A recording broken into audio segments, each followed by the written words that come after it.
Number, তার ঠিকানা বইয়ের মধ্যে লিখবেন, কারণ এগুলো সরকারি বই, হারিয়ে গেলে কিন্তু আর বাজারে কিনতেও পারবেন না।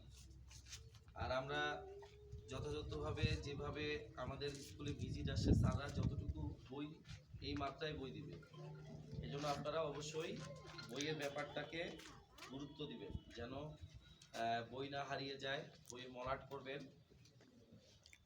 আর বইয়ের যে বিষয়টা, কিছু কিছু বই আমাদের মিসিং আছে।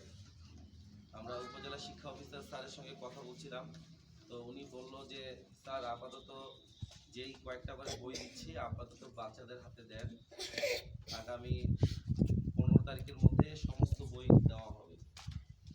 তো হয়তোবা তৃতীয় শ্রেণী শিক্ষার্থীরা আছো তোমরা, 6টা করে বই পাওয়ার কথা সরকারি, কিন্তু আজকে আমরা 3টা করে বই দিচ্ছি, এটা দিয়ে তোমরা মন খারাপ করবে না।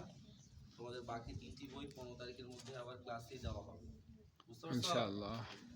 আর চতুর্থ শ্রেণী সব বই পাবে, পঞ্চম শ্রেণীও সব বই পাবে, দ্বিতীয় শ্রেণীও সব বই পাবে, প্রথম শ্রেণীরাও